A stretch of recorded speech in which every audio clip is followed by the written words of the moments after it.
영광에서 영생으로 사명과 함께 남겨진 우리라고 하는 제목입니다. 오늘은 여러분도 이미 오셔서 뭐 분위기 보니까 오늘은 좀 특별한 날이구나 이렇게 생각을 하시는 것 같아요. 교회 창립 74주년 기념 주일입니다. 이른바 교회 생일인 거죠. 생일이 되면 사실은 어렸을 때는 그저 받아서 이렇게 저렇게 그게 좋은 줄 알다가 나이가 철이 들기 시작을 하면 어머니가 아버지가 이렇게 힘든 날, 이렇게 어려운 날 나를 낳으셨구나 이렇게 생각하고 또 감사하게 되지 않습니까? 또 나이가 이제 한 살 더 먹어서 나이가 들고 이렇게 70, 80 넘어서 계시면 이제 얼마 안 남았네 이런 생각들을 하면서 하루하루를 이렇게 아마 복되게 또 보내실 것 같아요. 특별히 우리 이 교회도 역시 그렇습니다.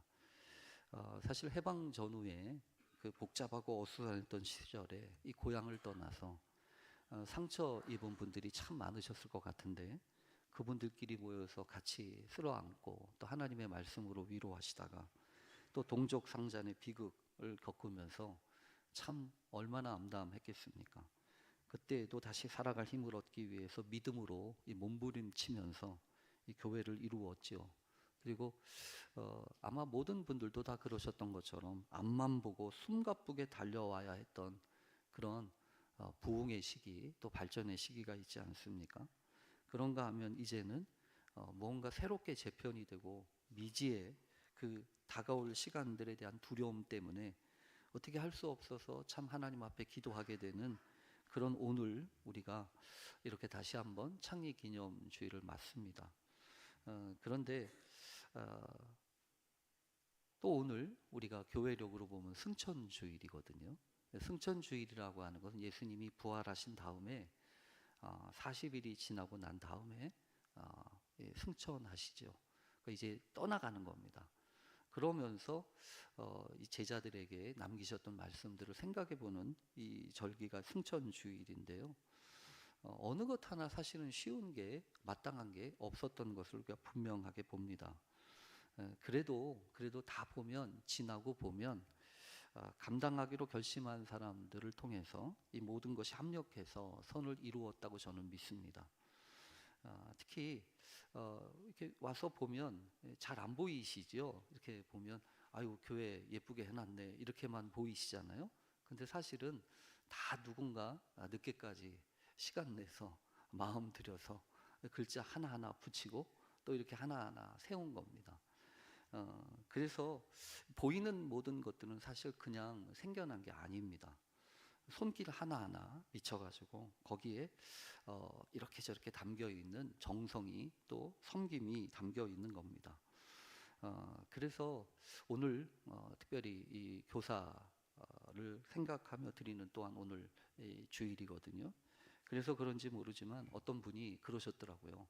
이 교회 학교 교사들 참 귀한데 이분들한테 따뜻한 차라도 한 잔 대접하고 싶다고 이래가지고 하나하나 이름 적어가지고 카드를 적어서 전해 오셨어요. 또 한편으로는 지난주에 저지난주인가요? 우리 어른들 우리 식사를 한번 대접을 했는데 식사를 대접했던 그때 와서 이렇게 보더니 요즘 더울 것 같은데 우리 어르신들 좀 이 손선풍기 같은 것 하나 있으면 좋겠다 이러셔가지고 자신이 파는 물건을 한 박스 떼와가지고 이거 좀 전해달라고 이렇게 하시더라고요. 저는 그런 분들 보면서 그런 생각이 들었어요. 여러분 어떻게 생각합니까? 받아서 행복합니까? 주어서 행복합니까? 받아도 행복하죠. 생기는 게 있잖아요. 근데 받는 행복도 있지만 주는 게 훨씬 더 행복한 것 같다 이런 생각이 들어요. 특별히 이 교회 역사 가운데도 그러신 분들이 많이 계십니다. 아까 우리 장로님이 기도하시면서 그 옛날 분들 이름을 이렇게 호명하시면서 기도하시는데 아이고 그랬구나 저랬구나 하는 생각이 들더라고요. 왜 그런 분들뿐만이겠어요. 이 74년이라고 한 긴 세월 동안 이름도 없이 빛도 없이 이렇게 저렇게 섬기며 계속 하셨던 분들이 얼마나 많겠습니까? 또 우리는 그래서 지금 이 자리에 와 있는 거 아니겠습니까? 특별히 오늘도 하나님의 은총 안에 이렇게 믿음으로 나와 기도하면서 하나님 이런 은혜의 역사가 계속되게 해주십시오. 그렇게 우리가 기도하게 됩니다. 그런데 오늘 교회력에 따라서 우리가 주일마다 살펴보는 성경 본문은 얄궂게도 이 십자가를 앞에 두시고 마지막 남겨질 제자들을 위해서 간절하게 기도하셨던 이 주님의 이 기도를 오늘 본문으로 권하고 있습니다. 왜 이런 말씀을 이 승천주일에 권했을까라고 하는 생각을 해봅니다. 특별히 17장으로 시작되는 이 본문은 13장부터 시작된 다락방 강화라고 일컬어지는 그 마지막, 예수님이 십자가를 지시기 전에 마지막 다락방에서 모여서 제자들의 발도 씻겨주고 뭐 이러면서 하셨던 마지막 말씀입니다.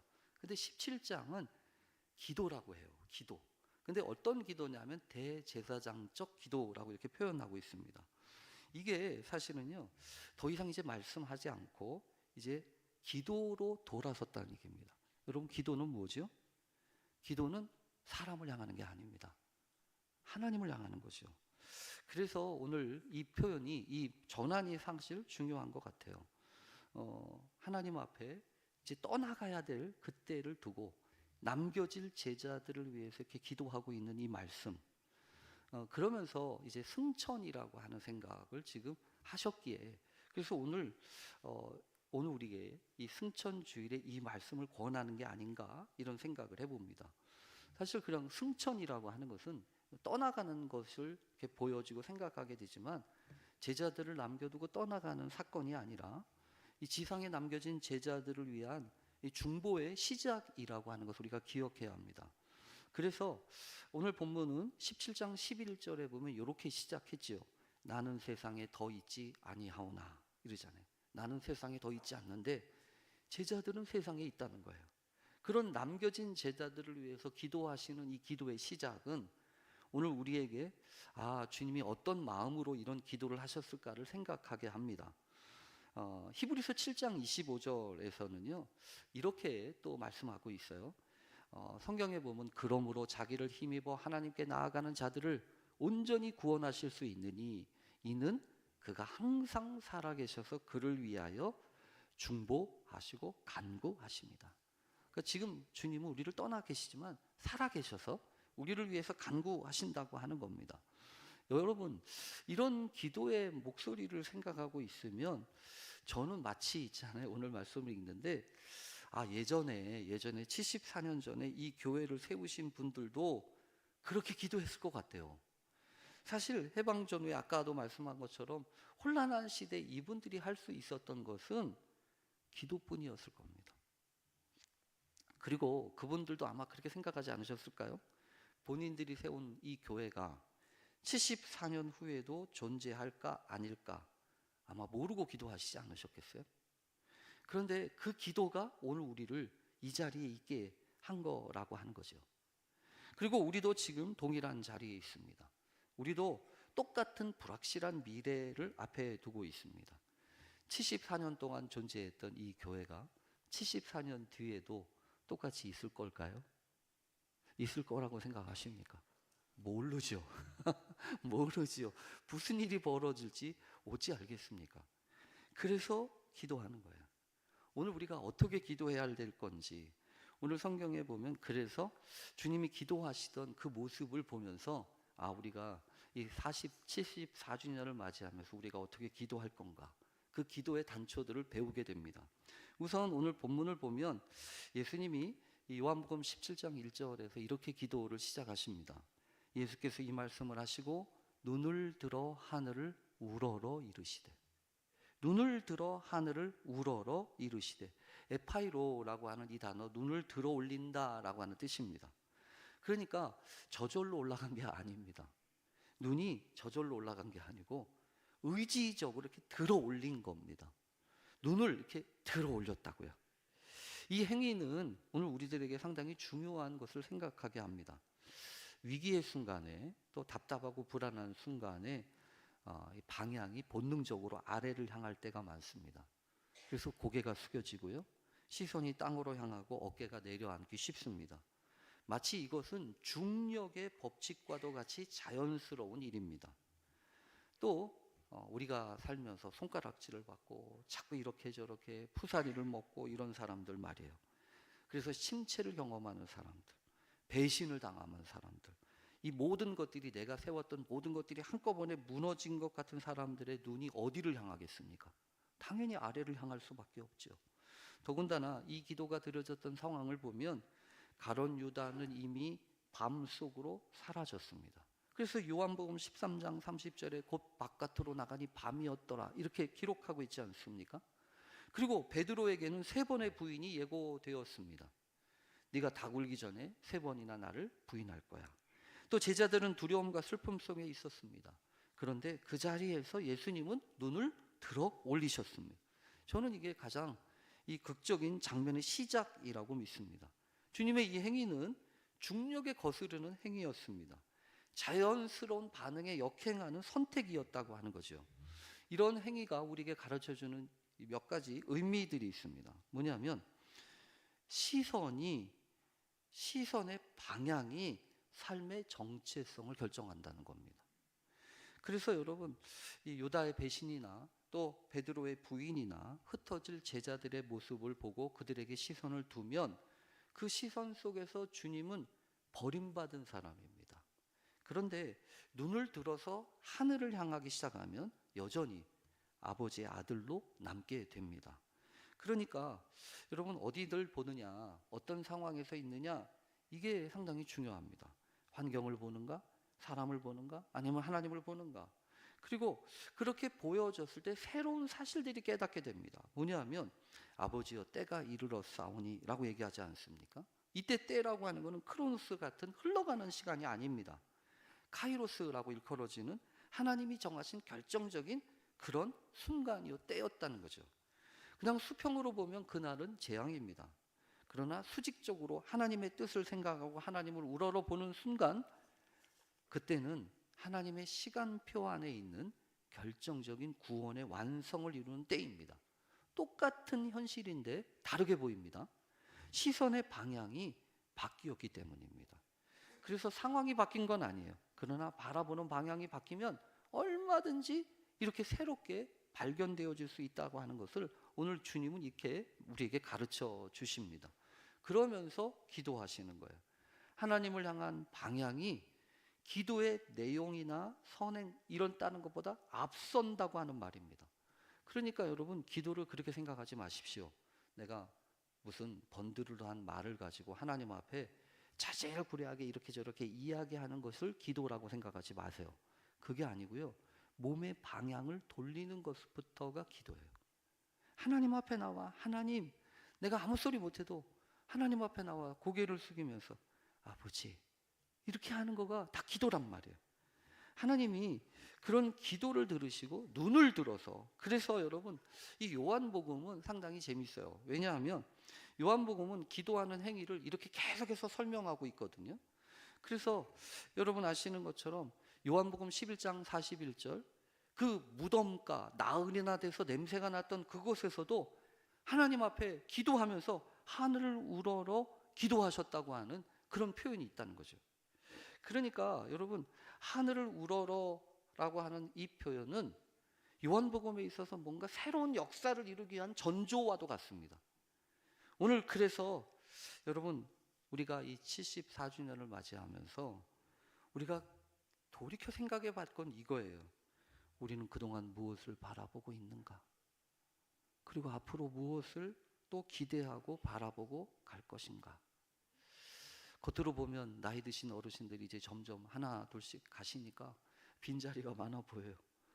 그리고 아직까지 새로운 사람들, 젊은이들은 그렇게 많이 오고 또 채워지지 않고 있죠. 이게 우리 교회만의 문제는 아닙니다. 모든 교회들이 다 겪고 있는 문제예요. 그러나 하나님의 역사와 은총으로 바라보기 시작하면 하나님 오늘도 우리에게 그 소망을 주세요. 그런 새로운 역사를 주세요. 그렇게 기도하게 됩니다. 그러면서 기도하신 것이, 주님이 기도하신 것이 영화롭게 해달라고 하는 것이었습니다. 주님, 영화롭게 해주세요.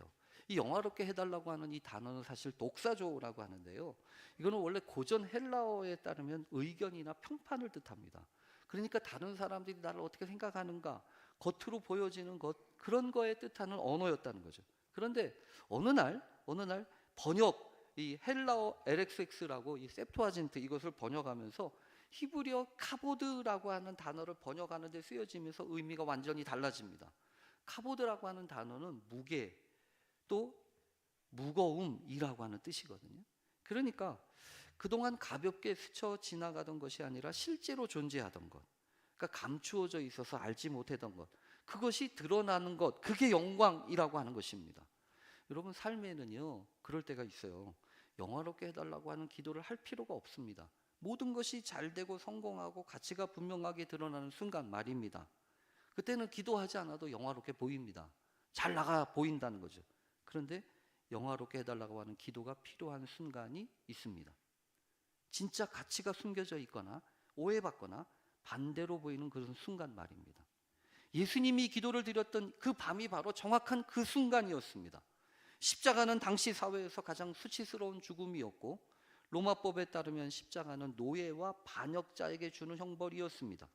이튿날, 그 다음날 그분은 벌거벗겨질 것이고 조롱받게 될 것이고 군중에 버림받고 제자들에게 외면당하여 죽으실 뿐입니다. 겉으로 보이는 것은 완전한 패배입니다. 수치요, 끝입니다. 그런데 그 순간 영화롭게 해달라고 기도하고 계신 주님이 보입니다. 그러니까 이 기도는요 이렇게 읽어야 됩니다. 아버지, 곧 일어날 일이 세상의 눈에는 패배로 보이지만 그러나 이 일을 통해서 당신이 진정 누구이신지 하나님의 뜻을 세상에 온전히 드러나게 해주십시오. 이렇게 기도하고 있다는 거죠. 그렇게 기도하는 주님의 기도를 통해서 우리가 알 수 있는 게 무엇입니까? 결코 하나님의 사랑은 포기하지 않는다라는 거죠. 힘이 아니라 내어줌을 통해서 세상을 이긴다고 하는 것입니다. 가장 수치스러운 자리까지 기꺼이 내려갈 수 있는 것이 하나님의 마음이었다고 하는 거죠. 이것은요 이전에 볼 수 없었던 하나님의 모습이에요. 당시 헬라, 로마 세계의 신들은요 고통받지 않습니다. 이스라엘도 승리하는 메시아를 기대했을 뿐입니다. 그런데 십자가는 전혀 다른 하나님의 얼굴을 우리에게 보여주지 않습니까? 그래서 영화롭게 해달라고 하는 기도는 나를 빛나게 해달라는 기도가 아니에요. 이 수치스러운 사건을 통해서라도 당신이 진정 누구인지 세상에 드러나게 해주십시오. 그렇게 기도하는 겁니다. 그래서 주님이 영생을 이야기하는 거예요. 영생은 3절에 보면 그렇잖아요. 유일하신 참 하나님과 그가 보내신 자 예수 그리스도를 아는 것입니다. 영화롭게 하는 것에서 영생의 의미로 나타나고 있고 또 우리를 그렇게 초대하고 있습니다. 그런데 영생은 여러분 성경에 이렇게 기록한, 이렇게 소개한 본문이 없어요. 영생이라고 하는 것은 죽음 이후에 펼쳐지는 시간의 연속성을 이야기하는 것이 아니라 오히려 하나님과의 깊은 관계성 속에서 내가 누구인지를 알기 시작하는 것, 그게 하나님이 허락하시는 영생의 시작이라고 하는 것입니다. 오늘도 여러분 74년의 역사를 바라보면서 완성처럼 보이는 순간만이 아니라, 그때 하나님의 영광만이 드러난 것이 아니라 긴 세월 동안 그 하나님의 역사를 위해서 하나님과 함께하며 하나님의 뜻에 순종하면서 걸어왔던 그 모든 순간들이 우리에게 영생을 가르쳐주고 또 영생을 배우게 하는 귀한 시간이었구나 라고 하는 것을 깨닫게 되기를 간절히 바랍니다. 특히 세상에 남겨질 제자들에게 가장 강력한 무기가 이 영생이었던 겁니다. 단지 아까도 말씀드린 것처럼 죽음 이후에 펼쳐질 시간적인 연장이 영생이 아니라, 미래의 그 사건이 아니라 지금 이 순간 하나님과의 관계로부터, 그래서 머리로 이해하는 게 아니라 삶의 순간순간마다 나에게 찾아오셔서 나를 만져주셨던 그 하나님을 깊이 알므로 말미암아 변함없는 절대자의 깊은 그 관계성 속에서 우리가 있음을 기억하면서 세상이 요동치더라도 우리는 변함없이 그 은혜 안에 있음을 믿습니다. 이렇게 고백하며 나아가는 귀한 영생의 시작이 되기를 간절히 바랍니다.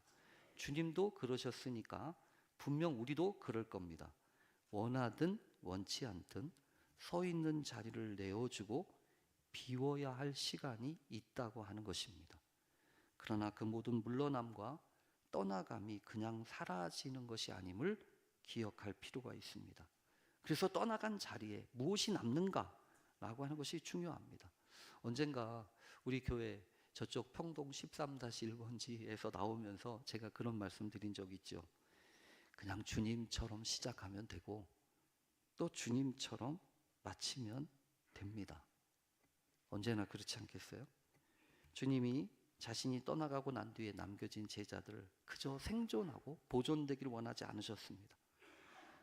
떠나갈 수도 있지만 남아있다고 하는 것은, 그래서 여러분들이 그러시기를 바랍니다. 이런저런 사정이 있어도 교회 떠나지 않기를 바랍니다. 남아 계신 분들이 계십시오. 그래서 남아 있어서 아직도 우리에게 맡기신 주님의 사명을 기억하고 그 사명을 이루어가는 믿음의 증인들 다 되실 수 있기를 간절히 바랍니다. 우리 잠깐 기도하겠습니다. 하나님 감사합니다. 74년이라고 하는 긴 세월 동안